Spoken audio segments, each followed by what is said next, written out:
Assalamualaikum warahmatullahi wabarakatuh. Perkenalkan, saya Indah Rahmawati, calon guru penggerak angkatan 10 dari SDN Mujung 2, Kecamatan Maspati, Kabupaten Magetan. Di video kali ini saya akan memaparkan tentang kesimpulan dan refleksi pemikiran Ki Hajar Dewantara. Menurut Ki Hajar Dewantara, pengajaran adalah bagian dari pendidikan. Pengajaran merupakan proses pendidikan dalam memberi ilmu atau berfaedah untuk kecakapan hidup anak secara lahir dan batin. Sedangkan pendidikan memberikan tuntunan terhadap segala kekuatan kodrat yang dimiliki anak agar ia mampu mencapai keselamatan dan kebahagiaan yang setinggi-tingginya, baik sebagai seorang manusia maupun sebagai anggota masyarakat. Pendidikan dan pengajaran merupakan usaha persiapan dan persediaan untuk segala kepentingan hidup manusia, baik dalam hidup bermasyarakat maupun hidup berbudaya dalam arti yang seluas-luasnya. Pendidikan adalah tempat persemaian benih-benih kebudayaan dalam masyarakat.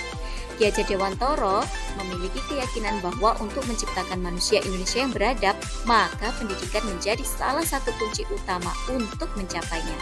Pendidikan dapat menjadi ruang berlatih dan bertumbuhnya nilai-nilai kemanusiaan yang dapat diteruskan atau diwariskan.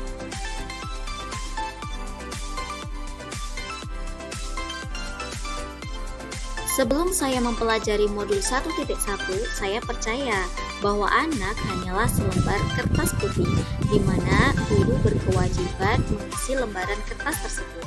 Dan pembelajaran saya masih menggunakan model teacher center atau pembelajaran yang berpusat pada guru, sehingga murid terkesan kurang aktif dalam mengikuti pembelajaran.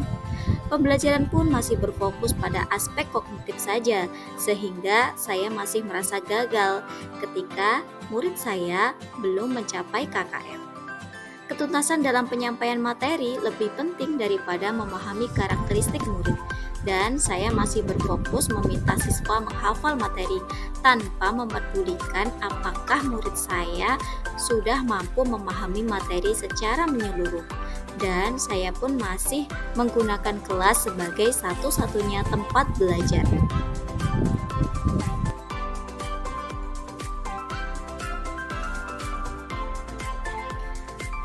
Setelah mempelajari modul 1.1, saya menyadari bahwa anak bukanlah kertas kosong, melainkan anak telah membawa kodrat alam yang dibawanya sejak lahir. Tugas guru adalah mengantarkan kodrat anak tersebut menuju pada budi pekerti yang luhur. Kemudian saya juga melakukan proses pembelajaran yang menyeluruh, tidak pada aspek kognitif saja, melainkan juga aspek afektif, psikomotor, spiritual, sosial, dan budaya. Saya juga menyadari bahwa murid adalah subjek pembelajaran, di mana saya bisa mengikut sertakan mereka dalam merencanakan pembelajaran, sehingga mereka bebas berekspresi, mengemukakan pendapat, serta berkreasi. Dan di sini guru juga sebagai fasilitator pembelajaran, di mana akan tercipta pembelajaran yang berpusat pada murid atau student center, agar anak lebih aktif dalam kegiatan belajar mengajar. Saya pun menyadari bahwa saya harus mempelajari karakteristik murid, dan yang pastinya aspek kognitif bukanlah hal yang terpenting, melainkan harus diselaraskan dengan budi pekerti. Budi pekerti yang luhur akan mengantarkan murid menjadi manusia yang humanis, di mana mereka memiliki watak yang jujur, sopan, santun, dan berempati pada lingkungan. Dan yang paling penting, belajar tidak hanya di kelas, anak harus berinteraksi dengan lingkungan. Apa yang mereka pelajari harus mempunyai korelasi dengan kehidupannya, sehingga mereka lebih siap hidup di masyarakat.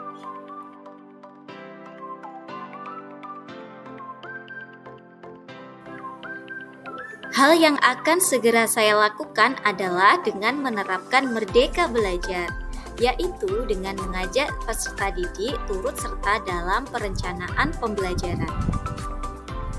Saya juga akan merancang pembelajaran yang interaktif dan menyenangkan. melibatkan murid sesuai metode student center, dan juga menerapkan pembelajaran abad 21, berpikir kritis, kreatif, komunikasi, dan kolaborasi. Saya juga akan menciptakan pembelajaran yang tidak lagi menuntut tetapi menuntun.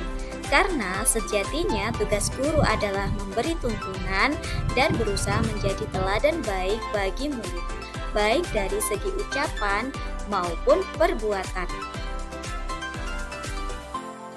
Sekian pemaparan dari saya. Mari kita ciptakan Merdeka Belajar yang berfokus pada murid, murid, dan murid. Salam sehat dan bahagia, semoga menginspirasi bagi pejuang pendidikan.